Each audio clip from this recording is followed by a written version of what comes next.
Salut les amis, bienvenue dans La Relève, un podcast qu'on a décidé de créer avec Phileas, où voilà, on a décidé d'inviter des jeunes entrepreneurs, parce qu'en fait finalement, dans les podcasts qu'il y a un petit peu sur Apple Podcasts, Spotify, YouTube, eh ben, c'est souvent des entrepreneurs expérimentés, où on s'identifie pas forcément à 100%, et du coup voilà, on a voulu apporter notre petite pierre à l'édifice du marché du podcast en France, sur l'aspect business, qui est une partie qui nous passionne. Euh, Comment vas-tu, Phileas? Très bien, et toi? Bah écoute, super. Euh, Bah, pour commencer le podcast, moi, ce que je te propose, c'est que la dernière fois, on a beaucoup parlé de moi. Donc, pour commencer, je te propose de répondre à cette petite question. Comment est-ce que tu as commencé l'entrepreneuriat? Qu'est-ce qui a été le premier déclic ou le premier événement ou la première fois où tu as commencé à construire un truc qui t'a lancé dans cette direction? Moi, il y a eu plusieurs choses qui, je pense, m'ont fait un déclic, parce qu'il faut savoir que au début, je pense pas que j'avais vraiment la fibre entrepreneuriale de naissance, tu vois. Ok. Contrairement à ce que plein de gens disent. Ouais, j'aurais pas pensé ça, ouais. Ouais, c'est assez rare, je crois. Mm. Parce que moi, quand j'étais petit, je voulais faire des métiers tout à fait classiques. Pendant longtemps, je voulais faire ingénieur, bon Ok. voilà, des trucs très Hein. très classiques. Et une fois, je crois que je me rappelle, j'étais chez mon grand-père Ok. et il me dit mais tu fais quoi sur ton téléphone, sur l'ordi et tout un peu, tu vois? Hein. Parce qu'en fait, bah en fait, j'y passais quand même pas mal de temps, tu vois. Ouais. Et et moi, j'avais envie de lui dire bah je travaille, tu vois, genre parce que c'est important, tu vois, les valeurs de travail Hein. dans la famille, tout ça, tu vois. Ouais. Ok. Et en fait, si j'ai été un peu honnête avec moi-même, genre je me suis fait un peu un reset dans ma tête, qu'en fait, bah, je savais, parce qu'en fait, c'était le début où on voyait beaucoup de contenu sur l'entrepreneuriat, sur le business. En France, c'était le début du Yomi Denzel, tu vois. Là, Et j'avais t'avais vu quel ça âge à ce passer. moment-là? Je pense que j'avais 13 ans. Ok. Ok. Et du coup, je décide vraiment de tester, de goûter un petit peu à ce que c'est, tu vois, de Hein. creuser. Ok. Et ce soir-là, je commence première vidéo de Yomi Denzel. Je crois que c'était une vidéo en mode les 10 business à lancer en je sais plus quelle année, tu vois. Ouais. Je pense qu'on est nombreux à l'avoir vu celle-là. Ouais, ouais, clairement. Et je me rappelle même plus de la vidéo, j'avoue. Ouais. Je dois faire. Je crois que j'ai pas trouvé de business suite à cette vidéo, Ouais. j'avoue. Et après, le temps passe, tu vois. Mm. Et si, je crois que je m'étais intéressé à la crypto. Je sais Ok. pas si. Tu t'es intéressé toi un peu à ça ou pas? Non, moi jamais, jamais. Bah, Jamais? et investissement en bourse et tout, je sais que c'est des trucs. Pour l'instant, je n'en fais pas, mais c'est un truc que je sais que là, dans les prochaines années, voire même prochains mois, il faut que je commence vraiment à m'y intéresser. Mais crypto, ça m'intéresse. Enfin, c'est pas quelque chose qui me passionne. Je vois pas parce que genre, enfin, la crypto en tant que business, je trouve pas ça intéressant. Après Non, l'investissement, ça je suis voilà, d'accord genre, que non. Pour moi, c'est pas un voilà. business. C'est ça. Mais investir dedans, après, pourquoi pas. Mais la crypto, tu vois, ça me paraît, enfin, ça me paraît beaucoup plus complexe que la bourse, tu vois. Genre, faut vraiment s'y connaître. Que la bourse, bon, bah, tu Ouais. peux t'en t'es tranquille, tu vois. C'est, en vrai, c'est différent, quoi. Hmm. Je reviens un peu sur ce que je viens de dire que c'est pas un business parce qu'on va me sauter dessus. Ouais, ouais, Mais, vas-y. mais ça dépend ce qu'on en fait, tu vois. Parce que. Hmm.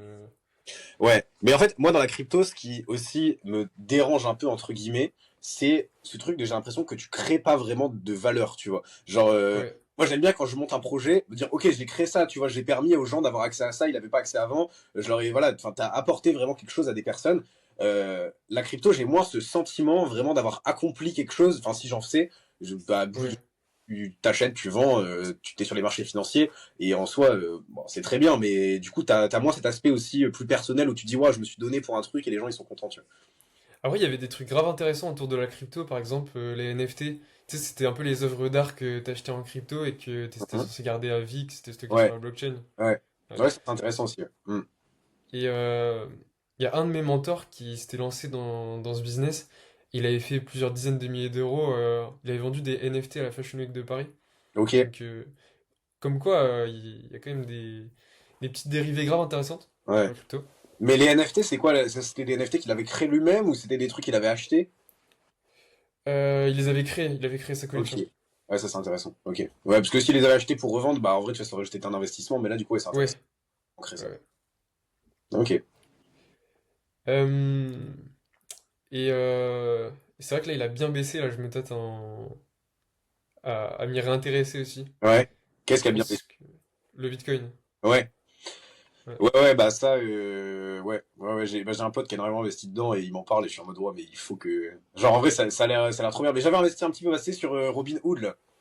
Ouais, bah oui, moi aussi, Tu du vois, coup. au début, mais bon, j'ai rien, enfin, j'ai 200 balles dessus, tu vois, mais Ouais. ouais, ça pourrait être intéressant de plus se renseigner. Mais après, tu vois, enfin, ce dont j'ai un peu de mal avec ce genre de truc-là, aussi, dans le fait d'investir tout de suite là-dedans, c'est que c'est assez fluctuant et du coup, ton argent, elle est pas liquide du tout. Genre, en fait, si tu veux que ton Hmm. investissement il soit intéressant, l'argent, tu dois la laisser dedans pendant plusieurs années. Et en vrai, j'aime bien aussi l'aspect de je suis au début, tu vois, et du coup, bah, je lance des nouveaux trucs et des fois, j'ai besoin de cash tout de suite, tu vois. Et du coup, j'aime bien Oui. cet aspect de bah, je l'investis dans un truc où je peux le retirer rapidement et il va pas perdre de sa valeur, tu vois, que bah, s'il est dans le Bitcoin, peut-être qu'il y a un moment où pendant 6 mois, un an, tu pourras pas le retirer parce que bah, juste tu feras de la perte si tu le retires, tu Ouais, clairement. vois. Mm. Et donc, du coup, j'ai commencé par de la crypto un petit peu parce que voilà, c'était un sujet qui m'avait intéressé à l'époque. J'ai pas eu de succès du tout Ouais. là-dedans, mais c'était Est-ce assez que passionnant quand même. t'as perdu ou t'as gagné de l'argent quand même ou pas? Honnêtement, j'ai j'ai rien gagné, j'ai rien perdu.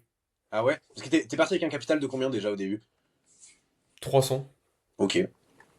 pour tester en vrai. Mhm. Et j'ai rien perdu, j'ai rien gagné. Ok. Voilà. Ok, ok. Et du coup, voilà, ma petite vie se passe tranquille au lycée. Mhm. Et en seconde, il me semble, j'ai un mec dans ma classe, il commence l'achat-revente Vinted. Il vend Ah. des jeans. Je me dis, bah attends, c'est smart, il commence à faire un peu d'argent et tout. Mm. Je fais, vas-y, je commence, j'en achète un. Moi, j'ai commencé en capital de départ Vinted avec 10 euros. Et je Ok. voulais pas faire plus. Et bah ça, c'est En intéressant. fait, Ouais. ouais. Genre, je voulais pas mettre plus. Je voulais vraiment. Genre, c'était un défi limite. Mhm. De 10 euros, je faisais x2, x3. Après, avec les 30 euros, ainsi de suite, tu vois. Mhm. Et en tout, j'ai dû faire 3000 euros. Genre, je suis pas allé très très loin non plus. Ok. Mais déjà, quand même, en combien de temps t'es passé de 10 à 3000? Un an.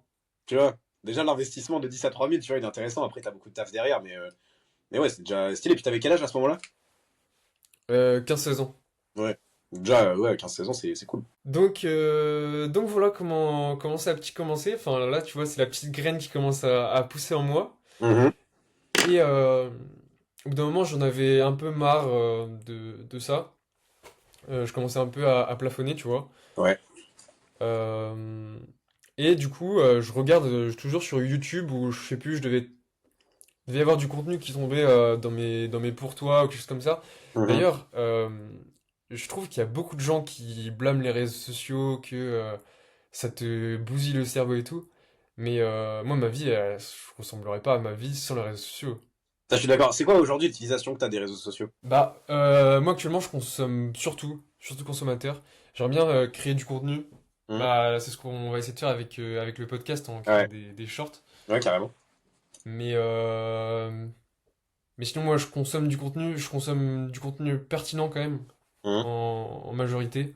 J'ai pas des réels de cons, ou j'ai Ouais. pas non plus énormément de réelle motivation. Tu vois ce que je veux dire quand je te dis du Ouais. contenu pertinent, c'est vraiment un mec qui t'explique les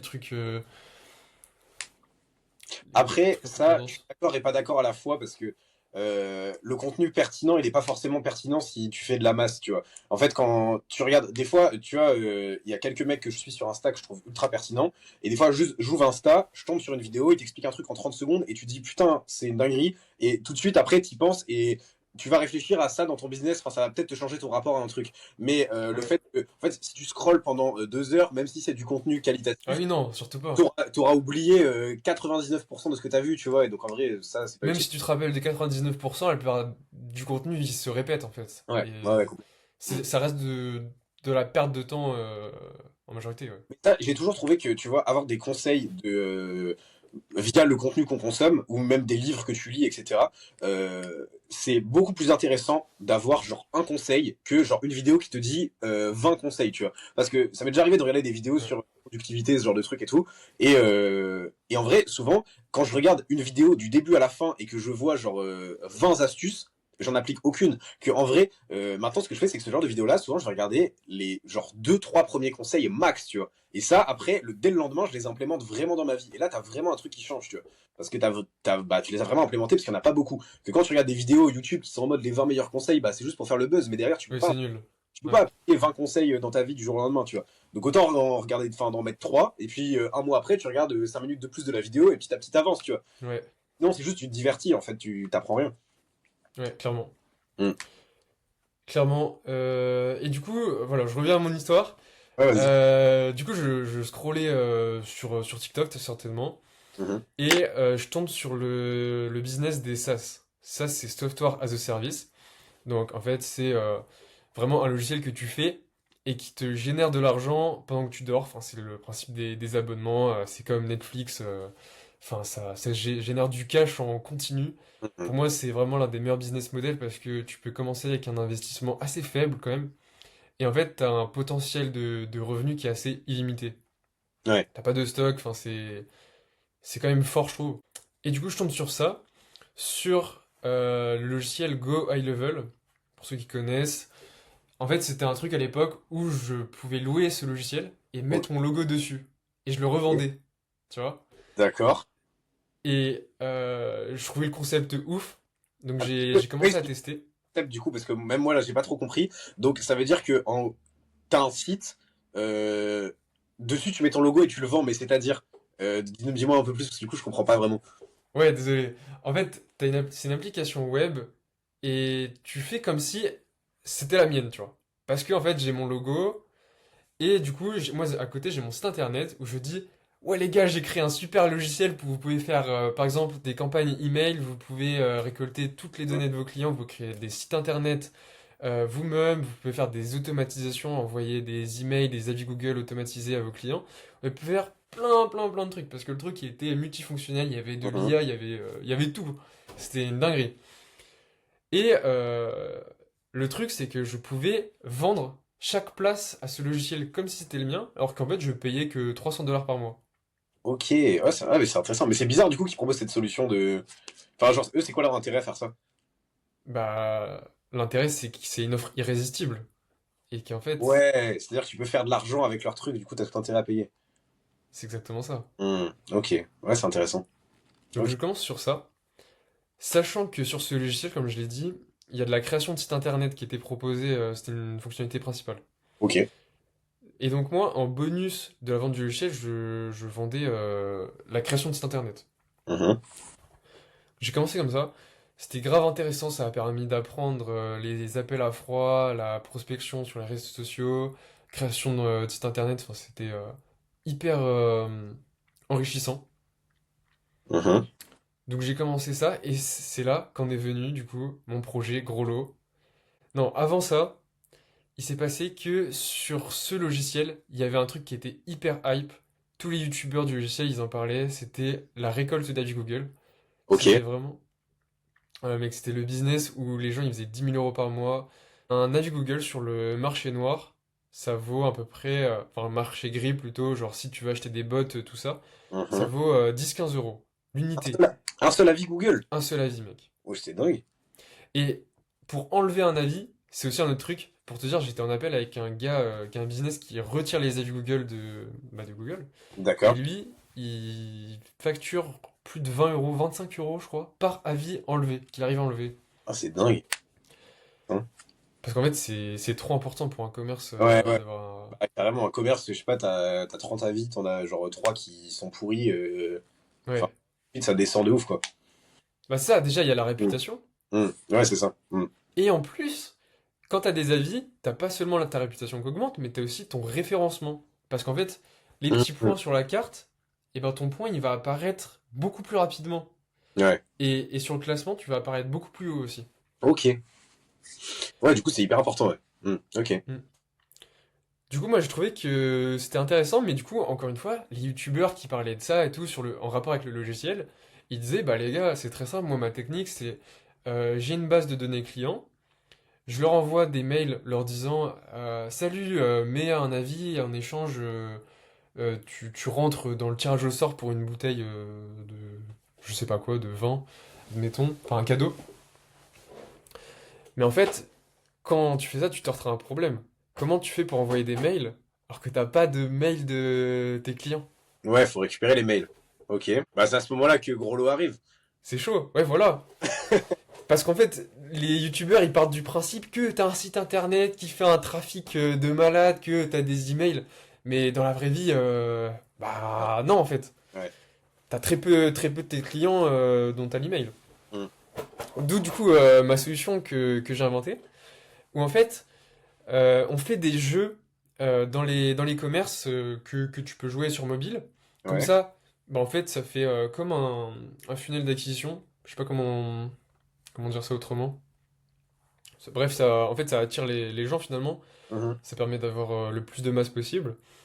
Et avec ce jeu, bah, il y a un cadeau. C'est comme la première technique de tout à l'heure.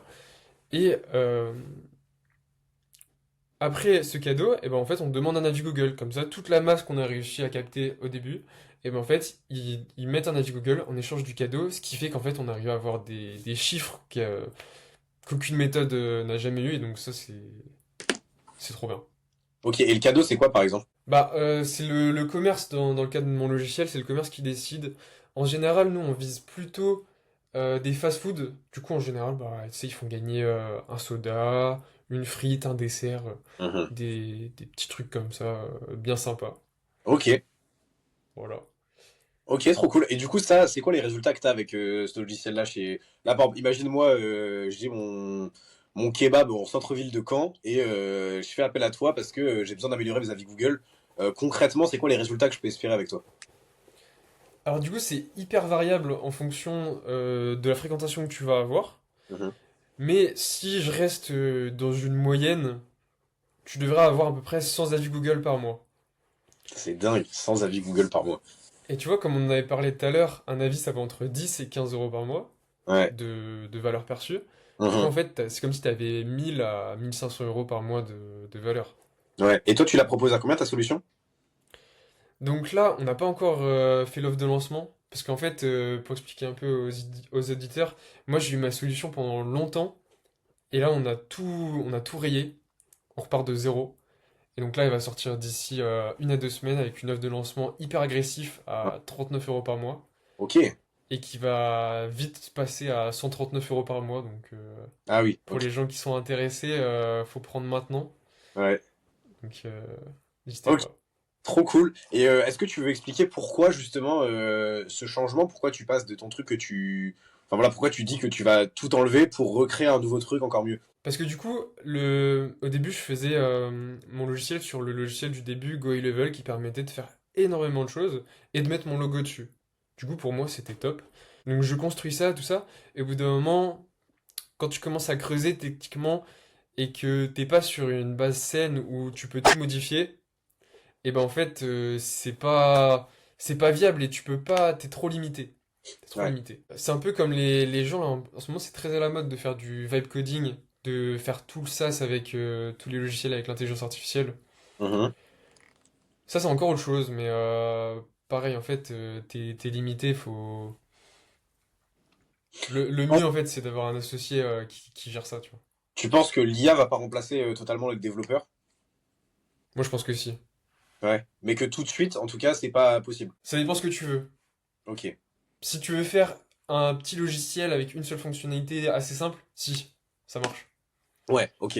Mais dès que tu veux un truc complexe, c'est plus difficile, quoi. Ouais, Ok. clairement. Surtout au-delà du fait que ce soit complexe, si tu veux une vraie solution qui apporte de la valeur, normalement tu dois croiser différents acteurs. Nous par exemple, on a une boutique sur notre logiciel qui permet en fait à notre client d'installer directement les jeux dans son commerce avec des flyers qu'il peut imprimer directement, des designs, enfin c'est plein de prestataires qui se croisent. Ok. Et en général c'est très souvent ça, hein. Et c'est sous quelle forme, du coup? C'est sur un chevalet? C'est en flyer? C'est comment tu proposes ça? En général c'est en flyer que tu mets dans un chevalet en plastique. Ok. Attends bah j'en ai un là. Bah, vas-y, présente-nous ça. Tac. Bon, en général, c'est comme ça. Ouais, je l'avais C'est un déjà petit vu. truc en plastique, tu vois. Et à Hmm. l'intérieur, il y a un flyer. Ok, Donc trop bien. voilà. Hyper pro, hein. Franchement, c'est cool. Voilà, voilà. Trop bien. Let's go. Et puis, est-ce que tu veux nous parler un peu plus de tes objectifs? Là, grosso modo, tu vises, je sais pas, quelle taille d'ici un an? Parce que là, du coup, tu es en train de lancer. L'idée, c'est d'en arriver où? C'est quoi tes perspectives d'évolution pour la suite, quoi? Donc là, voilà, comme je l'ai dit, ça va commencer dans 2 semaines à peu près le vrai lancement. Et donc là, on aimerait vraiment être hyper ambitieux. Donc on a vraiment prévu d'être leader du marché. On n'a pas tant de concurrents, on peut vraiment le faire, on est vraiment capable. On a une des meilleures solutions qui existent dans le marché. Franchement, en termes de chiffres, je pense qu'on peut taper vraiment les 1000 clients en un an. Ok. 1000 commerces. Ni commerce. Ok, c'est intéressant. Et est-ce que tu vas garder ton système dont tu m'avais parlé là avec des apporteurs d'affaires? Ouais, ça, mec, c'est quelque chose de Euh, tellement intéressant. Ça, je pense que tu peux en parler. C'est incroyable ce que tu avais mis en place. Très très bonne question. Il y a très peu de gens qui pensent à ça. En fait, pour vous donner du contexte, bah du coup, moi j'étais au lycée, je faisais mon entreprise, tout ça. Mais du coup, ceux qui sont étudiants entrepreneurs, ils le savent, on n'a pas infini de temps. Enfin, le soir, quand tu rentres, je sais pas toi, mais moi j'avais, en gros, je rentrais, il était 18 h, je travaillais 1 heure avant de manger, je mangeais, et il me restait 4 heures de taf. Hmm. Ça faisait 5 heures en gros, Et par encore, jour. bien, moi là actuellement j'ai 3 4 heures par jour, tu vois, sur mon business. Ça m'arrive aussi, ouais. Hmm. Et après le week-end, tu bosses toute Ouais. la journée, t'as pas de vacances, bon voilà. La vie Bon de... voilà, c'est la vie. Ouais. Et du coup, moi, j'avais pas le temps, surtout que les horaires étaient pas du tout adaptés pour aller démarcher des commerces. Enfin, je vais pas commencer à appeler à 19 h alors que c'est là que le restaurant commence à avoir des clients. Bah, non, il a pas le temps, c'est pas le moment, tu vois. Hmm. Donc, moi, la solution que j'avais trouvée, c'était en fait de trouver des apporteurs d'affaires. J'étais à une période où je prenais au moins 2 3 visios par jour. En Ok. fait, j'appelais pas les clients, j'appelais des gens qui allaient trouver des clients. Et comment tu trouvais ces gens-là? En fait, en général, c'était des gens dans les communautés du coup du logiciel dont je parlais au début qui voulaient justement, qui étaient intéressés, mais qui n'avaient pas forcément encore mis le pied à l'étrier, qui n'étaient pas forcément des profils techniques non plus, parce que mine de Mhm. rien, c'est assez technique, c'est pas donné à tout le monde de tout mettre en place. Ouais. Et en fait, ces gens-là, je leur présentais ma solution. J'avais ma petite slide, et en fait, bah, parfois ça match, parfois ça match pas. On peut bosser ensemble ou pas. Je leur fais une proposition, ils ont un certain pourcentage de leur vente. Et c'est comme ça que j'ai commencé à avoir mes premiers clients, Hmm. globalement. Ok. Ok, trop bien. Et du coup, eux, c'est quoi leur intérêt à bosser avec toi? Bah, c'est que du coup, ils prennent un pourcentage à chaque vente. Ouais. Et en plus, ils sont dans un cadre, ils ont déjà une solution prête à l'emploi, ils C'est ont pas ça, à c'est bosser simple dessus. en fait. Eux, ils ont juste à aller voir un resto et s'ils arrivent à faire la vente de la solution, ils prennent un pourcentage sur le revenu tous les mois. C'est ça, si j'ai bien compris. Exactement. Ouais. Ouais, donc c'est hyper Exactement. important, ouais. Hmm. Ok, trop cool. Et, Et de toute façon, je pense que tout entrepreneur se doit de décorréler de son temps ouais. son acquisition client, son l'opérationnel, tout ça, en fait, le but, c'est de mettre en place des process dans tous les cas. Bah carrément. Bah là, moi, c'est un des gros défis que j'ai en ce moment aussi, c'est C'est ce que tu es en train de faire, ouais, si tu peux ouais. expliquer, c'est grave intéressant aussi. Ouais. Bah en fait, là, du coup, mon entreprise de Ritre et Azure, du coup, je l'ai lancée en octobre. J'ai eu toute ma phase, du coup, octobre, c'était surtout lancer le projet. Donc fin octobre, ça a commencé à être rendu public, mais enfin j'avais même commencé en fait dès septembre toute cette phase de bien structurer comment ça va se passer. Faire un catalogue, trouver des premiers clients. Et donc voilà, ça c'est toute la première phase. Et après, donc j'ai eu ma phase fin octobre, novembre et décembre où j'ai eu mes premières commandes. Donc en fait, c'était un petit peu un testing, on va dire, où j'ai vu que ça marchait. Les retours que j'avais sur les premières commandes étaient hyper bons, les gars étaient hyper intéressés. Ils ont quasiment tous repassé commande quelques semaines après, tu vois, donc genre dingue. Et donc après, j'ai eu ma période, en fait, vacances de Noël. Donc en fait, c'était des vacances un moment où j'avais en fait beaucoup plus de temps que d'habitude. Euh, et donc pendant ce temps-là, j'ai vraiment tryhard sur mon business pour structurer plusieurs trucs. Déjà structurer un logiciel. Enfin, quand ce que je dis un logiciel, c'est juste un tableur Excel. Mais en fait, avant, je gérais tout sur les notes de mon téléphone, un peu en bordel. Enfin, tout, j'avais tout dans ma tête. Ouais, En fait, pour moi, c'était clair, mais je me suis dit, pour la suite, il faut que ce soit structuré, il faut que tout soit bien, que tout soit carré et que tu puisses tout suivre et genre voir où ça en est et pas que tu sois perdu de comment ça se passe, tu vois. Et même que tu aies des trucs automatiques qui calculent les formules parce que je suis dans un business où il y a énormément de frais. Enfin, en fait, tu as énormément de charges sur l'achat d'un seul produit. Euh, et moi, du coup, mon client, pour éviter de le perdre là-dedans, je lui donne le prix total, tout frais compris. Sauf que du coup, moi derrière, en fait, il faut que je calcule, ok, le prix d'achat plus telle charge, telle charge, telle charge, et j'ai énormément de calculs à faire. Et donc en fait, à chaque fois, je me faisais les calculs, ça me prenait du temps, tu vois. Et donc maintenant, en fait, j'ai un tableur Excel sur lequel je mets combien coûte l'article, combien il pèse, et grosso modo, ça me calcule tout, tu vois. Donc c'est hyper pratique. Et je peux tout suivre, tout est bien structuré, nickel pour chaque commande, t'as tous les détails, tout qui est bien rangé, enfin même aussi savoir combien d'argent encore le client a dans mon entreprise, parce que du coup moi le client m'avance, enfin m'envoie de l'argent pour que je puisse faire les Ah achats oui. qu'il va demander, sauf que et bah, il y avait des fois aussi où j'avais pas, vu que j'avais pas cette balance-là en direct, ça pouvait arriver que moi j'ai avancé de l'argent au client, tu vois. Et le principe c'est pas ça, c'est que justement bah, le client il avance son argent et que moi après je fasse les achats avec. Donc maintenant tout est structuré, comme ça bah voilà tout est carré et je sais que ça posera jamais de soucis niveau trésorerie et tout. Et donc le deuxième point très important c'était quoi? C'était commencer à déléguer parce que je suis arrivé à un moment où je me suis dit ok mec t'as pas un temps illimité, t'as Hmm. énormément de demandes parce que aussi ce qu'il faut savoir qui est dingue c'est que en fait j'ai lancé ça j'arrive en octobre sur deux groupes Discord et là en fait je me prends semaine après semaine des vagues de demandes où on me dit mais mec viens enfin comment on fait commande avec toi machin je suis intéressé pour t'acheter ça et moi à chaque fois j'étais en mode bah non désolé c'est pas possible, tu vois, parce que je voulais pas bosser avec plus de trois personnes en même temps, parce que par rapport au temps que j'avais par jour, j'avais évalué que c'était ça le maximum pour garder vraiment une qualité nickel, et bah d'autant plus que voilà, c'est le début, tu vas avoir le temps pour tout bien gérer, tu vois, pour pas être dans la galère.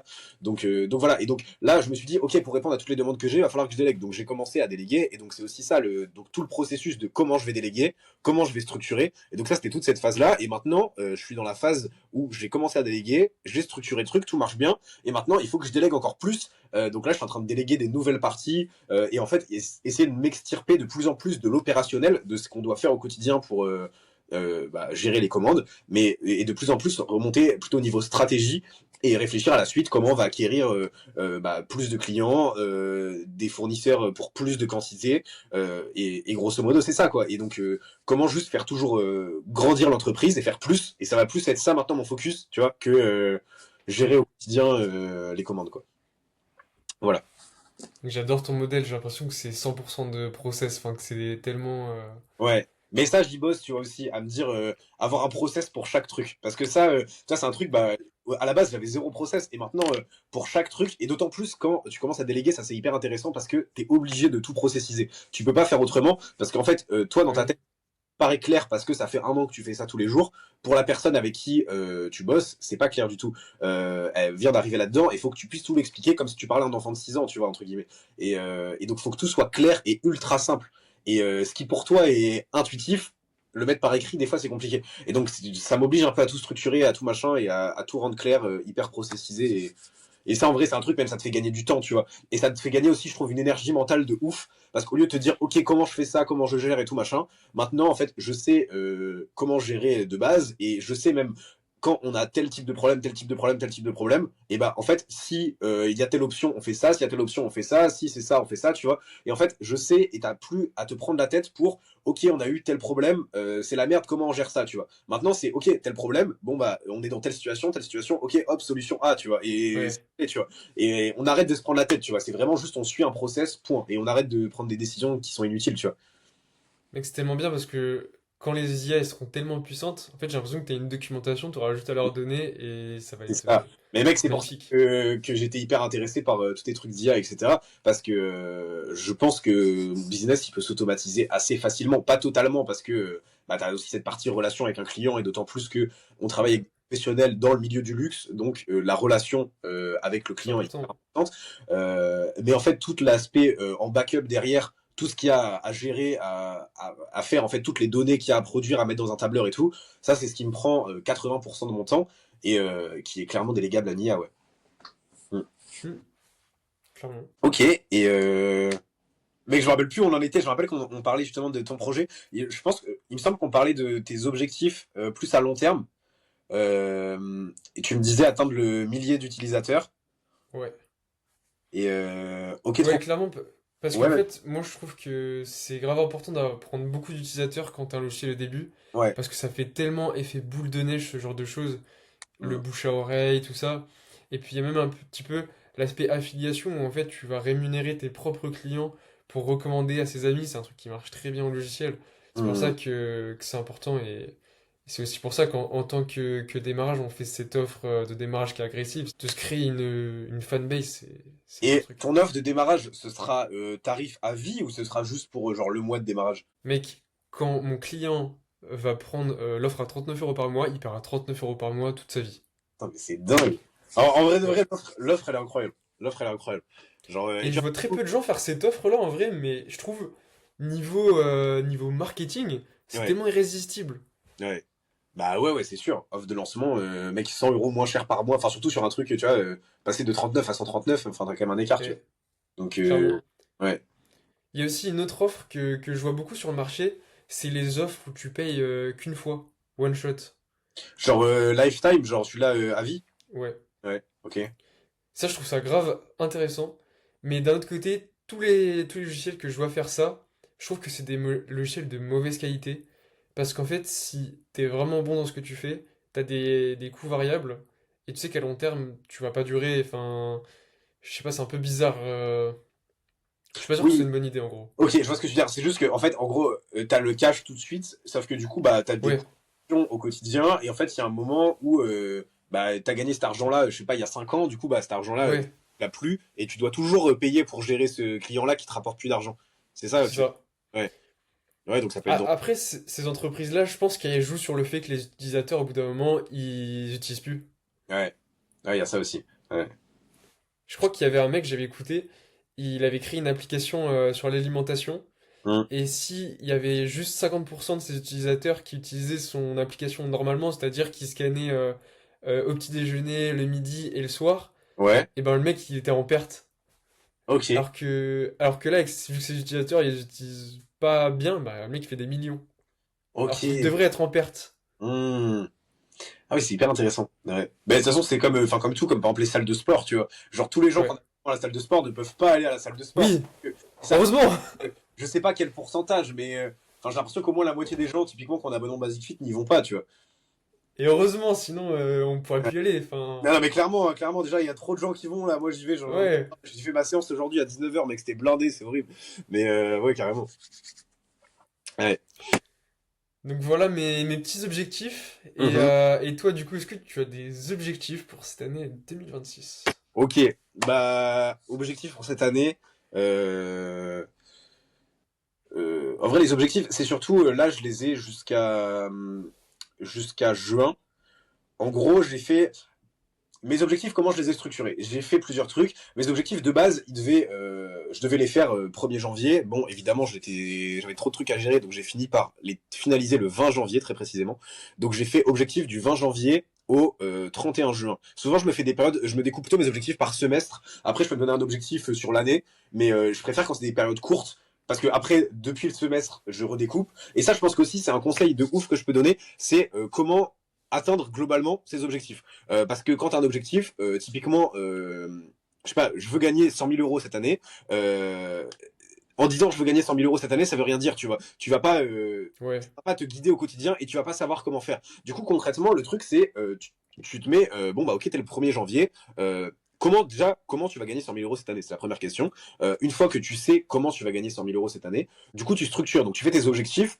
Le 31 décembre de cette année, je veux avoir au moins 100 000 euros. Et moi, du coup, souvent, ce que je fais, c'est que quand je veux atteindre un objectif, si ton objectif, c'est de réellement avoir 100 000 euros, vise 120, tu vois. Parce que c'est oui, vise plus haut, parce qu'en vrai, comme ça, même dans tous les cas, il faut viser la lune, dans tous les cas, t'atterrir dans les étoiles, tu vois. J'aime bien cette phrase. ouais, Et donc voilà, donc tu prends tes objectifs sur un an, ou ça peut être moins, mais globalement, voilà, si c'est sur un an, tu fais sur un an. Après, tu redécoupes en périodes. Donc, ça peut être des périodes de 6 mois, des périodes de 3 mois, où là, du coup, tu as des objectifs pour chaque période. Et après, dans chacune de ces périodes, tu redécoupes au mois. Et du coup, dans chaque mois, tu sais, à la fin du mois, je dois en être là. Donc, si je veux faire tant d'argent dans l'année, il faut que chaque mois, j'ai fait tant.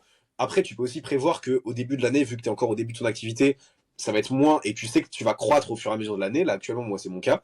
Mais donc voilà, tu structures par mois. Et après, tu structures par semaine, donc toutes les semaines. Moi, ce que je fais, c'est que je regarde mes objectifs que j'ai fait pour toutes ces périodes-là. Donc moi, c'est par 6 mois que je fais, donc jusqu'à là, actuellement, c'est jusqu'à juin 2026, enfin fin juin 2026. Et du coup, tous les dimanches soirs, moi, je regarde mes objectifs, les prochaines parties qui arrivent. Et je structure ma semaine, je note tout ce qu'il va falloir faire. Je fais le point de la semaine dernière, tout ce que j'ai fait, ce que j'ai pas bien fait, ce qui a été hyper bien réussi.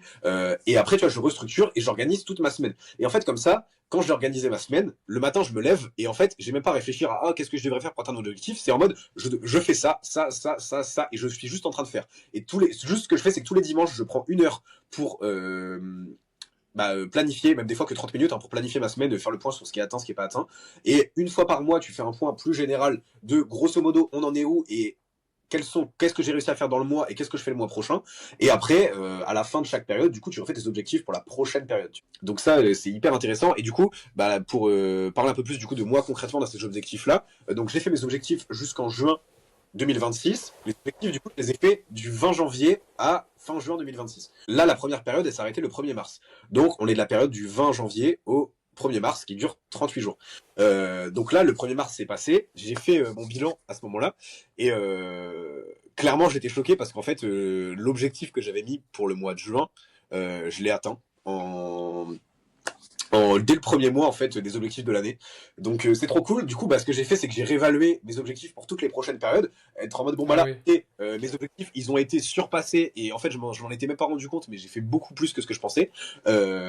Du coup là concrètement, comment je fais dans les prochains mois, et du coup grosso modo j'ai à peu près doublé mes objectifs en termes de chiffres, et je sais que tu vois c'est réalisable. Et en fait là je suis dans une période de croissance où en fait je sais que il y a plein de trucs à régler, de trucs où voilà il va falloir que il y ait plus de clients, arriver à faire plus de volume aussi, tout ça. Et en fait, je sais qu'une fois que j'ai réglé ces problèmes-là, en fait, la croissance, elle monte très très vite et c'est assez exponentiel en fait, tu vois. Donc c'est assez compliqué à évaluer où j'en serai dans les prochains mois, mais au moins j'ai un objectif qui me drive de me dire, ok, je dois faire tant d'euros de commandes par mois. Là, on est le 10 du mois et j'ai fait tel pourcentage de ce que j'avais prévu pour le mois. Bon ok, on est bien et on maintient bien le rythme. Ou attends, c'est la merde là, accélère un peu, tu vois. Et genre ça te permet de te rendre compte aussi. Ouais, clairement. Donc ouais, Bah, je ça pense me que fait penser. réaliser, c'est super important. Ouais. Ouais. Moi, j'ai pas fait par objectif, mais Mhm. c'est un peu la même chose. Nous, on a fait ça sous forme de roadmap, c'est-à-dire que ce mois-ci, on va mettre en place cette stratégie. Par exemple, le premier mois, on relance les clients qui étaient déjà intéressés. Ok. Deuxième mois, on va plutôt commencer à lancer des publicités, ainsi de suite. Nous, c'était plus des objectifs dans ce sens-là, des grosses tâches à remplir, mais c'est vrai que c'est pas relié à des objectifs chiffrés, et je pense Ouais. que c'est une bonne idée. En fait, pour moi, derrière, il faut toujours que tu mettes des KPI. KPI, du coup, ça veut dire genre Ouais. en fait, t'as un objectif et derrière, t'as une clé. En fait, c'est un objectif clé. C'est Key. Attends. Key Performance Indicator. C'est du coup indicateur de performance clé. Ça veut dire juste, t'as un indicateur. T'as un objectif et après t'as un truc financier typiquement, ou un truc mesurable, pardon. Donc tu veux, je sais pas, avoir par exemple, quand tu dis je veux lancer ma publicité, et lancer ta publicité, bon, c'est oui ou non, c'est réussi, mais après, ce qui va être intéressant, c'est du coup l'impact. Tu prévois, tu te dis, ok, je veux atteindre 100 nouveaux clients, enfin, je veux avoir 100 nouveaux clients grâce à la publicité. Et du coup, là, concrètement, ton objectif, il est soit atteint, mais en fait, c'est pas juste atteint, pas atteint, il est atteint à 80%, 90% ou 200%, tu vois. Et c'est hyper mesurable. Et ça, c'est hyper intéressant de pouvoir mesurer ces objectifs comme ça, que sinon, on a de lancer de la pub, oui, tu vois, ça t'apporte pas grand-chose. Ouais. Oui, c'est vrai, c'est vrai. Mm. C'est vrai. Donc je pense que c'est toujours important d'avoir l'objectif que tu vas atteindre et comment je le mesure et comment je saurai. En fait, pour moi, quand tu fixes un objectif, c'est toujours comment je saurai si je l'ai atteint et à quel point je l'ai atteint, tu vois. Comment ça, comment tu seras quand tu l'as atteint? Euh, comment je sais est-ce que je l'ai atteint ou pas, tu vois. Ah Typiquement, oui, ok. j'ai réussi ça, comment je sais si je l'ai réussi, tu vois, parce que des fois c'est hyper flou, tu vois. Ou par exemple, il y en a où ça peut être mon objectif de 2026, c'est je suis plus musclé, ou je vais plus à la salle de sport, ou je gagne plus d'argent. Bah oui, mais combien, tu vois? Parce qu'en vrai, Oui. alors, je suis allé toutes les semaines de l'année 2026, 3 fois par semaine à la salle de sport. Ça c'est ultra mesurable, tu vois, et tu peux te cocher les cases, est-ce que je l'ai fait ou pas. Et donc ça pour moi c'est intéressant. Que bon, je suis allé plus à la salle, non, on s'en fout, tu vois. Et tu sais que le mec qui va dire ça, bah, il va pas y aller beaucoup. Non, il va pas y Enfin, aller. Et clairement, en fait, si dans ta tête, ton objectif, il est pas clair et que tu sais pas concrètement aujourd'hui comment je vais avancer sur cet objectif-là, tu vas jamais le faire. Tu vois, dire aller plus à la salle, enfin bah non, aujourd'hui j'ai la flemme. Que tu vois, moi typiquement, je donne cet exemple-là parce que c'est mon cas. Moi, je sais que je dois aller 3 fois à la salle par semaine. Toutes les Tous les dimanches, du coup, quand j'organise ma semaine, j'ai mes objectifs qui sont aller 3 fois à la salle par semaine. Et quand je fais mon agenda de la semaine, première chose que je fais, je cale 3 séances de sport. Et il y aura toujours 3 séances de sport qui sont calées dans l'agenda. Bah, du coup, après, quand c'est le moment arrivé, enfin, j'y vais, tu vois, et point. Et du coup, je sais que c'est sûr à 100% que cet objectif-là, il sera validé parce que, bah, juste, je suis le truc et c'est programmé, tu vois. ok, hyper intéressant. Est-ce que tu avais un autre sujet que tu voulais aborder? Bah, je me dis en vrai là, par rapport à la conversation qu'on vient d'avoir, peut-être qu'on peut parler de productivité, mec, je trouve ça hyper intéressant. Est-ce que toi, déjà, t'as des petits tips à nous donner en productivité? Euh, Bah tiens, tout à l'heure, tu parlais de découper les choses. Hmm. Mm. Ça va peut-être être un peu bateau ce que je vais dire, mais il faut savoir que moi, je l'ai pas fait tout de suite, je l'ai pas compris tout de suite, mais de se faire des to-do list. Je sais pas si t'es d'accord, mais en Ouais. fait, ça structure tellement ta pensée, et en plus, ça sépare ta journée, ça fait des tâches petit à petit. Tu te dis pas dans la journée, admettons, je vais faire 5 clients. Non, tu te dis pas ça. Tu te dis, d'abord, je vais commencer à faire mon script d'appel de vente. Après, je vais appeler 100 clients. Après, je vais poser mes rendez-vous. Tu fais petit à petit pour qu'en fait, ce soit digeste. Et après, en fait, tu seras beaucoup plus apte Hmm. à faire tes séances de travail efficacement. Je suis d'accord, et ça en plus, j'ai trouvé une optimisation, enfin, trouvé, enfin, oui, T'as craqué. T'as craqué Non, non, non, le jeu. j'ai pas fait ça, enfin, je veux dire, c'était pas du tout moi qui l'ai inventé, mais ça, j'avais vu ça dans, comment s'appelle cette série? Putain, une série américaine, bah, Silicon Valley. Silicon Valley, mec, je sais pas si t'as vu cette série.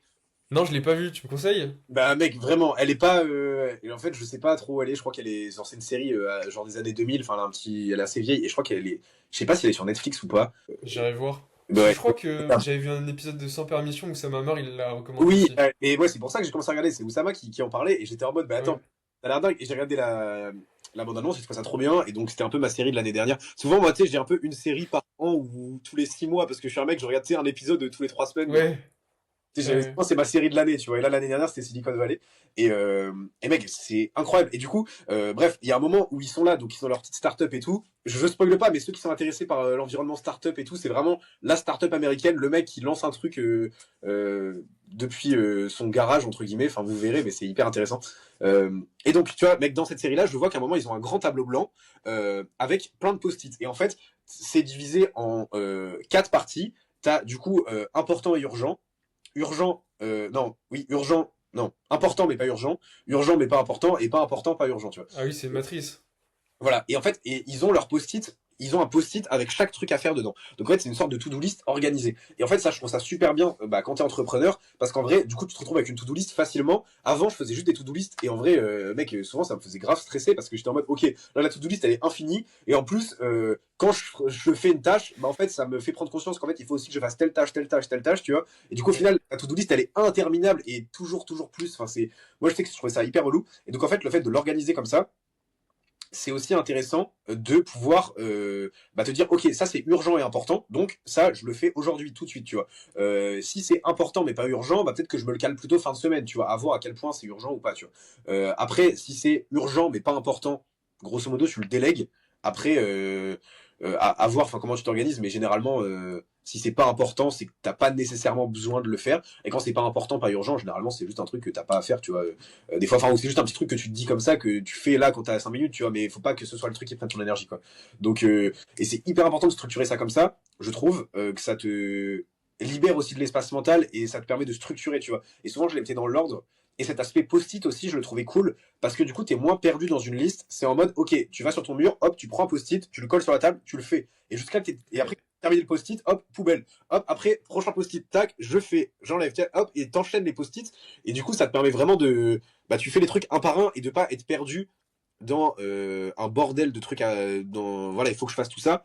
Et c'est hyper important. Et en vrai, bah, je pense que, enfin, c'est aussi un peu ce que tu voulais dire, mais le fait de décomposer bien les tâches, tu vois, c'est c'est hyper important. Genre de, euh, typiquement, enfin, j'en parlais avec un pote il y a pas longtemps qui lui fait des vidéos sur YouTube et il m'expliquait qu'il avait je sais plus combien de dizaines d'heures de rush, enfin hyper chiant. Et du coup, je lui disais, mais ouais, et, en fait, mec, structure ce que t'as à faire parce que monter une vidéo où t'as, je sais pas, 20 heures de rush, tu vois, bon, bah c'est hyper chiant.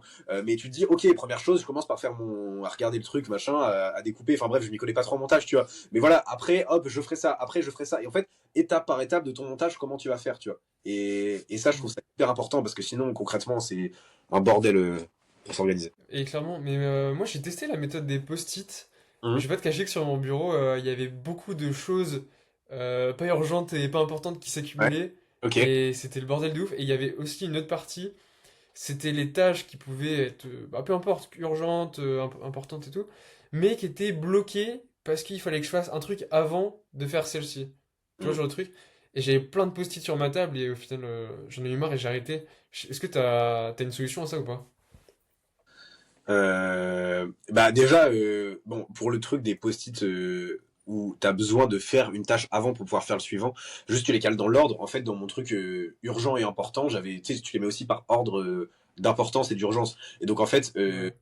bah il y a des trucs que tu vas devoir commencer à faire avant parce que bah cette tâche-là amène celle-là, tu vois. Et donc c'est aussi organisé comme ça. Euh, Après, sinon, bah moi maintenant, ce que j'utilise uniquement et j'utilise que ça, c'est Google Agenda. Et ça, concrètement, ça a changé ma vie depuis que j'ai découvert Google Agenda. Ça fait, je dirais à peu près 1 an et demi, je pense, que j'utilise Google Agenda.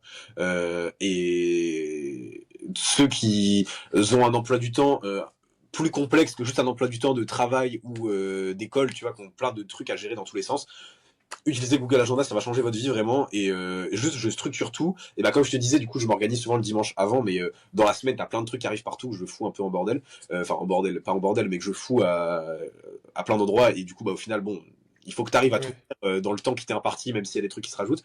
Euh, et, et du coup, voilà. Et en fait, ça me permet en fait aussi de moins réfléchir parce que le désavantage que je trouvais au post-it et au to-do list, c'est que naturellement, on est humain, il y a des trucs que t'as pas envie de faire, il y a des trucs, t'as la flemme, il y a des trucs que t'as grave envie de faire et t'as envie d'y passer ta journée. Ouais.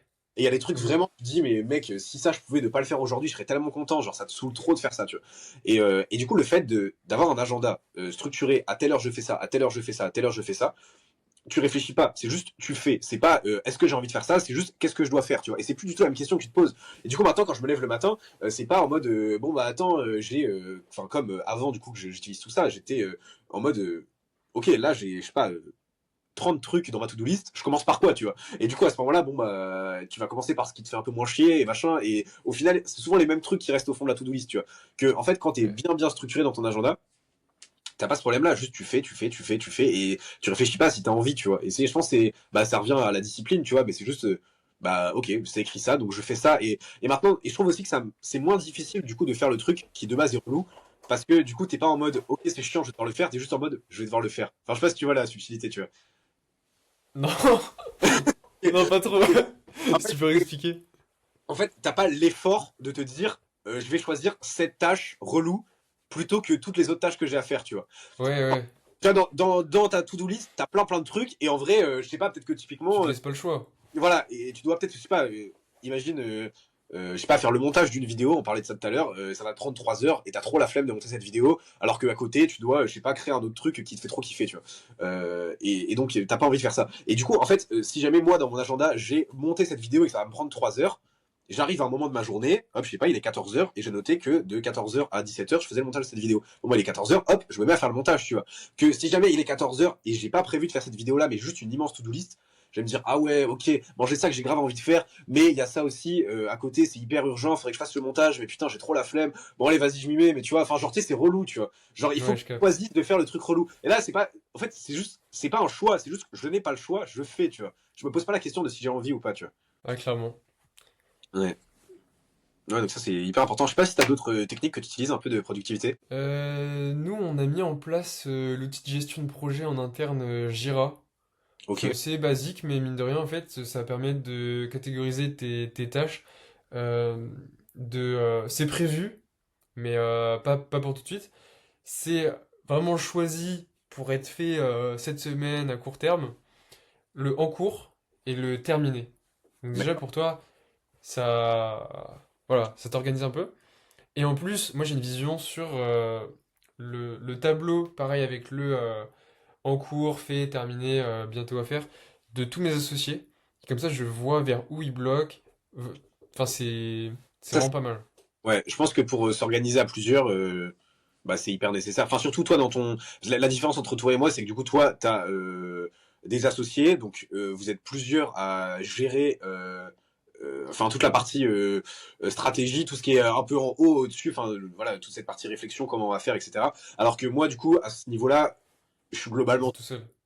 après, il y a les gars du coup qui m'aident à gérer les commandes, eux qui sont plus dans l'opérationnel, qui des fois aussi me donnent des conseils ultra pertinents et ça c'est génial aussi parce que ils apportent des fois aussi un autre angle de vue que moi j'avais pas et me dire attends mais pourquoi ça tu le ferais pas plutôt comme ça? Je me dis ah ouais des fois tu vois vraiment j'ai des idées ultra pertinentes mais sinon ouais c'est ça enfin la plupart des décisions stratégiques en tout cas je suis tout seul à les prendre et la plupart des trucs à faire grosso modo j'ai pas besoin d'avoir d'autres personnes qui m'aident à prendre ces décisions. Hmm, ok. T'avais un autre truc sur la productivité ou pas? Bah en vrai, ouais, en vrai là j'ai deux petits points que je pourrais dire. Euh, Premier, simple, basique, tu coupes ton téléphone, c'est hyper simple. Ou si tu coupes pas ton téléphone, tu coupes toutes les applications qui vont te distraire. Parce que en vrai, moi je suis le premier à utiliser mon téléphone comme outil de travail énormément, mais en fait, Hmm. il y a plein d'applications qui vont juste déjà les notifs faut arrêter d'avoir des notifs en vrai ça sert à rien il y a des applis où en vrai tu peux en avoir besoin mais grosso modo 95% de tes applis les notifs ça te sert à rien et deuxième truc ouais installer Opal c'est une application qui bloque ton temps d'écran qui est hyper bien parce que t'as pas juste un code à mettre comme si tu mets ton temps d'écran classique sur ton téléphone il va falloir que tu ailles sur l'application et que tu cliques sur déverrouiller les applications bloquées. Sauf que ça va prendre un certain temps. Ça, c'est toi qui choisis. Le temps, généralement, je crois, c'est 6-7 secondes que tu dois attendre. Et en plus, pendant ces 6-7 secondes, ton téléphone, il t'affiche un petit truc en mode respire avec des belles images, machin. Et, tu vois, c'est intéressant. Aussi, du coup, tu prends le temps et en fait, t'es là comme un con pendant 7 secondes à attendre devant ton téléphone. Et là, tu te dis, bah, est-ce que j'ai vraiment besoin d'aller sur Insta Ouais, ou je capte. Snap parler avec telle personne? Bah, en vrai, peut-être pas, tu vois. Et donc, il y a ça. Et puis, il y a aussi une fonctionnalité qui fait que ça se met de plus en plus long tout au cours de ta journée. Première fois que tu vas débloquer, ça va être 7 secondes. La fois d'après, ça va être 15. Après, ça va être 45. Après, ça va être 1 minute. Et des fois, tu te retrouves à la fin de ta journée à devoir attendre 3 minutes pour aller sur Insta, tu vois. Et là, tu réfléchis à deux fois avant d'aller sur Insta, tu vois. Et c'est Donc, valable dans le plan gratuit, ça, de Opal? ouais, dans le plan gratuit, il y a ça. Donc, Ok. Parce c'est que vraiment. j'avais testé à l'époque, Ouais, je m'en rappelle pas. ouais, bah, si, moi j'ai ça et j'ai le plan gratuit. Donc, franchement, c'est trop cool. Et puis, même, du coup, quand tu vas sur une application qui est bloquée, ça va te mettre une petite citation, un petit truc positif, genre un peu une citation en Oui, mode déter dans tes projets, tu vois. Et du coup, je me bah, rappelle. ça te vraiment juste bah ça te donne envie de focus donc bref installez ça et les applications vous pouvez choisir aussi bah, lesquelles vous bloquez en fonction des horaires de la journée et je sais que typiquement moi la journée les réseaux sociaux ils sont bloqués donc bah je vais pas sur les réseaux pendant la journée après bon si j'ai envie d'envoyer un message à telle personne au cours de la journée je peux débloquer pour 5 minutes mais sinon toute la journée grosso modo ils sont bloqués et après le soir et les week-ends, enfin les week-ends, les moments où on va dire je prends un moment où je veux couper du travail, c'est les applications plus travail en fait justement qui sont bloquées parce que quand je décide de prendre je sais pas 3-4 heures avec des amis ou avec la famille etc. Bah en fait il y a un moment où aussi j'ai envie de pas avoir les notifs de mes clients tout le temps, de mes machins, du fournisseur qui te répond, de trucs, Hmm. j'ai envie de pouvoir aussi couper tu vois. Et donc en fait c'est juste pour apprendre à vraiment bien gérer quand tu es dans un moment pro et focus, tu es à 100% focus et aucune distraction qui vient de ton téléphone et même de l'extérieur, mais le téléphone c'est pour moi la source de distraction principale. Et par contre, quand tu es dans un moment où profite, et bah tu profites pleinement et tu coupes tout ce qui est travail, tu vois. Et c'est vraiment arrivé à distinguer les deux, je trouve ça ultra important. Ça, bah, c'est vraiment le step numéro un, ton téléphone, parce qu'en vrai, enfin, ta productivité explose, hein. Vraiment, t'es pas sur ton téléphone. Enfin, ouais, c'est pas que ta productivité explose, je pense, c'est juste que ça évite que tu perdes en productivité, tu vois, plutôt. Donc, Ouais, je suis d'accord. ça, c'est hyper important. Et le deuxième point que je voulais dire, c'est trouver son focus. En fait, c'est comment est-ce que tu fais pour être, tu sais, ce truc de vraiment être vraiment focus en état de flow. Voilà, c'est ça le mot que je cherchais. Oui. Et flow, c'est vraiment ce truc où tu es en train de travailler et t'es un peu, c'est un peu un état, je sais pas comment Tu te expliquer. rends pas compte que tu travailles. Ouais, c'est ça. Voilà, t'es déconnecté un peu du monde réel et t'es pleinement Ouais. dans ton travail. C'est vraiment T'es tu en rentres. pilote automatique, un Voilà, peu. exactement. Et tu réfléchis plus et t'as plus toutes ces pensées du monde autour. C'est vraiment t'es pleinement en train de travailler. Il y a que ça et t'es focus dans ton truc. Et bah ça c'est un état. quand tu es dans cet état-là, tu travailles extrêmement bien et tu es hyper productif. Et grosso modo, c'est un peu ce que la plupart des entrepreneurs cherchent quand ils prennent du temps à travailler. D'autant plus que bah, quand tu es entrepreneur, tu travailles pour toi. Donc ça veut dire que t'es pas payé à l'heure, t'es payé à la tâche, tu vois. Enfin, concrètement, ce que tu as fait dans ta journée. Et donc, bah, en fait, si tu es vraiment focus et qu'en fait, en 4 heures, tu as fait ce que de base t'aurais pris 6 ou 7 heures, et ben en fait, tant mieux, tu vois. Et donc il y a ça aussi, cet aspect de bah voilà, vraiment, t'es ultra focus et le but c'est de faire un maximum de trucs en le moins de temps possible. Après, t'enchaînes avec d'autres trucs et t'avances, tu vois. Et donc, pourquoi j'explique ça? Parce que pour moi, cet état de flow, il arrive pas par hasard, tu vois. Je pense que tu as remarqué aussi que cet état de flow, il peut t'arriver dans certains moments, dans certaines conditions, avec un certain contexte qui se ressemble assez, tu vois. Et je trouve que du coup, il y a plusieurs trucs à expérimenter. Déjà, c'est le lieu. Pour moi, le lieu, c'est le plus gros game changer. C'est où est-ce que je travaille. Et ça, pour moi, ça a changé énormément de choses. Est-ce que je travaille tout seul chez moi sur mon bureau? Est-ce que je travaille dans un endroit où il y a d'autres personnes, dans par exemple une bibliothèque universitaire, une salle de coworking, voilà. Et en fait, où est-ce que je vais travailler dans un café? Est-ce que je préfère me mettre à l'intérieur, à l'extérieur, dans un endroit C'est que quoi je le peux mieux pour toi? pour moi, le mieux, c'est un endroit où il y a d'autres personnes, donc typiquement bibliothèque ou espace de coworking. Ça, c'est. J'ai remarqué quand il y a du monde autour de moi, j'ai un peu une sorte peut-être C'est mieux. de pression de me dire. Enfin, je pense qu'il y a deux trucs. Il y a cet aspect de tout le monde travaille, du coup, ça t'influence à travailler, et cet aspect de bah tout le monde travaille, donc. Enfin, t'as pas envie qu'on te voit comme un branleur aussi, tu vois. Genre, c'est vrai que c'est un peu ce Je truc vois ce que tu veux dire. tu Ouais. vois, de genre, en fait, c'est le mimétisme, tu vois, c'est on suit les autres. Donc quand t'as tout le monde qui est en train de bosser, bah tu bosses, tu vois, c'est logique. Et du coup, dans ta chambre, t'as plus de mal. Ouais, chez moi, bah du coup, moi j'ai mon appart, mais dans mon appart, j'ai beaucoup de mal à bosser. En soi, ça m'arrive souvent de bosser le soir chez moi, et quand je suis le soir, ça va. Souvent, j'arrive à être vraiment productif. Des fois, le week-end, ça peut m'arriver de travailler 2 heures chez moi parce que les bibliothèques sont, enfin, les horaires sont plus relous. Bah oui. Mais j'essaye sinon d'aller dans un café, d'aller chez un ami, d'aller voilà avec quelqu'un qui va bosser aussi, mais dans un environnement aussi. En fait, le fait de sortir de chez moi, ça fait que je coupe d'environnement et ça c'est hyper intéressant parce que bah dans l'environnement où tu vis au quotidien, c'est ta vie quotidienne, l'endroit où tu passes aussi du temps à te détendre, à dormir, à manger, à tu vois, le fait de d'être tout le temps dans cet espace-là, même quand tu travailles, tu coupes pas. Que quand tu as l'espace de OK, je suis chez moi, c'est tranquille, et l'espace de OK, je suis au travail, enfin au travail, dans une bibliothèque, dans un lieu pour bosser, là je bosse, tu vois. Et je trouve cette dissociation mentale, pour moi, elle est hyper importante d'arriver à me dire, là je suis dans un moment où je bosse et je fais que bosser. Et là, je suis dans un moment où, bon, je suis chez moi. Bon, globalement, ce moment, il dure pas longtemps parce que je rentre chez moi, je dors et je repars, tu vois.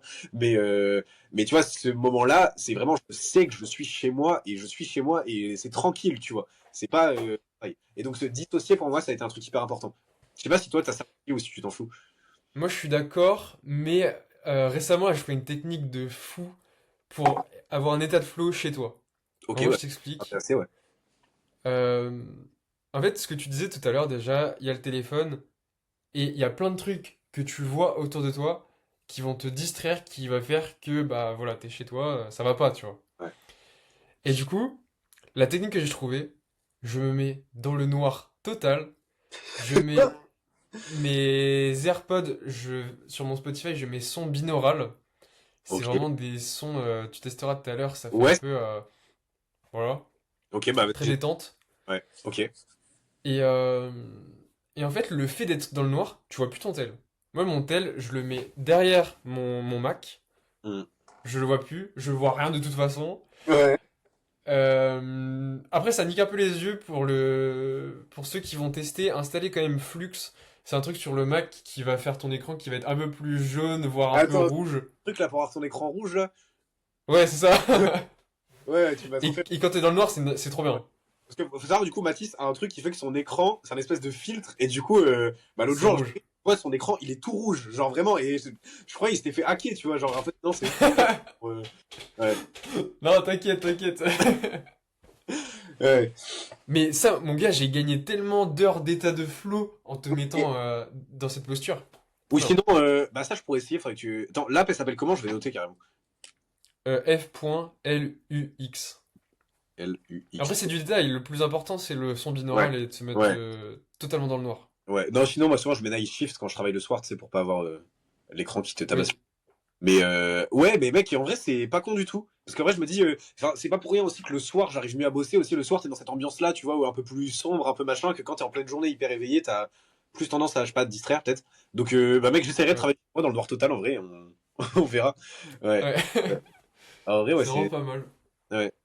Ouais, et puis en vrai, c'est sûr que chez toi, bah, comme tu dis, il y a plein de trucs. Et genre, je sais que typiquement, moi, le fait que mon appart, il soit en bordel, ça fait que j'ai envie de me dire, ok, attends, mais ça, faudrait que. Enfin, tu vois, en fait, en vrai de vrai, je suis pas un mec qui est maniaque du rangement, très loin de là, mais il y a des trucs qui traînent, tu vois, t'es distrait de dire, ok, attends, ça, je vais aller juste bah, le mettre dans son truc. Enfin, tu vois, c'est des trucs à la con comme Oui. ça qui juste te poussent à faire une action qui va te défocus, tu vois. Ou même aller te servir un verre d'eau, bah, tu vas te servir un verre d'eau, tu traverses ta cuisine, hop, Ouais, t'arrives je dans fais tellement ça souvent.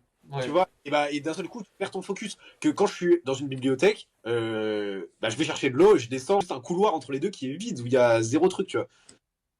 Donc je peux pas être distrait, c'est ça qui est hyper intéressant. Donc ouais, et du coup les petits éléments aussi que je voulais rajouter par rapport au focus, bah là, tu l'as déjà dit, mais la musique clairement, ça c'est en vrai à vous de savoir et en vrai ça faut pas se mentir à soi-même parce que en vrai des fois t'as juste envie d'écouter de la musique, ça va pas améliorer ton focus, tu vois. Des fois écouter de la musique juste qui va te divertir c'est cool, mais ça va pas améliorer ton focus et je pense qu'aussi ça Mm. dépend de la tâche que tu fais. Des fois, quand juste, par exemple, typiquement, je fais de la retouche photo, tu Au vois, bon, bah, contraire, c'est un même. truc, c'est plus mécanique qu'autre chose, et en vrai, enfin, j'ai pas vraiment besoin de d'être ultra focus dans ce que je fais, donc je peux écouter plus de musique. Mais quand je dois vraiment réfléchir, être ultra concentré, là, tu vois, je vais mettre des musiques un peu comme tu dis. Après, je sais pas, je connais pas les musiques dont tu m'as parlé, mais moi, souvent, je mets playlist focus, machin, voilà, méditation, des trucs comme ça, tu vois, avec vraiment juste musique et vraiment, t'es posé, chill. Et des fois, c'est sans musique aussi, mais je trouve les musiques comme ça, des fois, ça m'aide à rentrer dans Ouais, cet voilà, état de c'est flow ça. aussi. Donc, ouais. Ouais, ouais, c'est important. Et aussi par rapport aux musiques, moi Ok, je suis en pourquoi? train d'arrêter les musiques. J'ai désinstallé Spotify, soit douche, il n'y a plus de musique, et je diminue au max. Mm. Parce qu'en fait, les musiques, je trouve que ça augmente ton niveau de dopamine. Et plus tu as un niveau de dopamine, plus il t'en faut, et plus après tu vas vouloir aller sur TikTok, avoir ta dose de musique, ainsi de Ok. suite. Et en fait, Ah ouais, putain, moi, c'est dingue. avant d'installer Spotify, Mhm. je Mais détestais la musique. enfin, J'écoutais je jamais dis de pourquoi, en musique. vrai, je pense que c'est pas un choix, genre, Pour c'est moi, juste, ça t'étais avait comme ça, aucun genre, tu intérêt. kiffais pas la musique. Et j'étais tellement plus productif. Ouais, c'est vrai. Ouais, et puis il voit pas trop d'intérêt. Ouais. Bah, en fait, Mm. si t'as pas été biberonné à la musique, Mm. bah, Ouais. Ouais, je vois ce que tu veux dire. enfin, Ok. Mm. en fait, c'est comme la cigarette. Quand t'as pas commencé, tu ressens pas le besoin. Je sais Et pas en si fait, je suis pour moi, d'accord avec c'est toi, une parce qu'en mine soi, drogue, bon, la musique. déjà, premier truc, après, je sais Ça pas a si c'est un pas vrai vraiment argument, d'intérêt, en mais vrai. la musique, c'est un truc qui a toujours fait partie de l'humanité, tu vois, genre même les hommes préhistoriques, c'est de la musique. Mais enfin, Ouais, mais c'est aussi interdit dans certaines religions aussi. ouais, ça, ok, bah, je Bah, savais pas. Mais, dans l'islam, je crois que t'as pas vraiment le droit à la musique. ok, ok. Enfin, t'as le droit aux Ouais, paroles, mais aux en chants soi, et enfin, je trouve tout, aussi la mais musique, t'as ce côté. aux musiques Enfin, en fait, instrumentales, c'est tout l'art de je crois manière pas. générale. En fait, enfin, pour moi, ça rentre tout dans la même case. C'est l'art. C'est. Je saurais pas trop comment dire ça, mais tu vois, c'est le fait d'arriver à transmettre des émotions. En fait, tu vois, il y a une certaine beauté derrière qu'on peut trouver. Genre, juste, c'est en mode. C'est quelque chose qui fait écho, tu vois, je trouve. Genre, t'es en mode, waouh, ok, c'est stylé, dans lequel tu vas pouvoir te reconnaître, qui peut te faire vivre des choses, tu vois, à travers juste bah, du son ou une peinture. Enfin, bref, c'est cet aspect-là que je trouve dingue, tu vois. Mais après, je comprends que si du coup, de base, t'as pas été éduqué dans ça, t'as pas vraiment, du coup, d'intérêt, tu vois, derrière. Non, purement. En fait, ça dépend. Purement Mais productivement après, c'est ce que parlant, tu viens de dire. Pour c'est toi, pas là, c'est forcément un plus. actif, Après, je trouve que des fois, c'est pas t'as aussi ce productif. truc-là de mettre des Si? musiques bah, type méditation, etc. C'est des musiques qui vont naturellement te poser. Et je pense que la musique, en fait, de manière générale, même l'art, tu vois, a un impact sur la manière dont on se sent, sur nos émotions. Enfin, tu vois, l'art, en fait, un truc, etc. Et donc, en fait, le fait d'avoir des musiques comme ça qui sont faites pour te poser, vraiment, ça t'aide à être dans ce truc-là de je Oui, suis oui. posé et je suis ultra concentré, tu vois. Mais moi-même, j'écoute de la musique, Ouais, notamment, du coup, celle de sinon, c'est plus du méditation pour divertissement qu'autre travailler. chose, je suis d'accord avec Après, toi. ça, c'est un peu catégorie à part, tu vois, parce que si ça Ok. t'excite pas, enfin, contrairement. Enfin, ça fait l'effet Ouais. inverse. Mais, et sinon, l'autre truc Ouais, que je je trouve pense. hyper important par rapport à ce truc-là d'être vraiment focus, c'est savoir les horaires globalement où tu es disponible pour faire ça ou ça. Tu vois, je sais qu'il y a des moments où tu vas être enfin en tout cas moi je remarque qu'il y a des moments de la journée où je vais être beaucoup plus apte à faire des trucs qui demandent beaucoup de réflexion, enfin des trucs qui vraiment il faut vraiment être ultra concentré. Et il y a des moments de la journée où je vais avoir beaucoup plus de mal à me concentrer et il va mieux valoir faire des choses qui demandent moins de concentration. Et du coup ça permet aussi d'organiser ta journée en mode le matin typiquement moi je sais que c'est un moment où je peux être ultra focus donc je peux mettre des trucs à ce moment-là.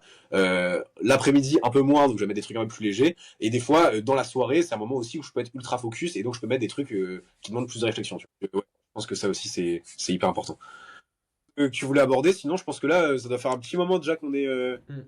T'as la durée? Ah ouais, D'accord. 1 heure, ouais, ça fait 1h06, tu vois. Ouais. Bon, Non, c'était un bon épisode. ouais, c'est ça. Bon, bah, c'est déjà pas mal. Ouais, C'est la fin ouais, du deuxième carrément. épisode. Et ben, les amis, à prochain épisode, on essaiera d'avoir un invité.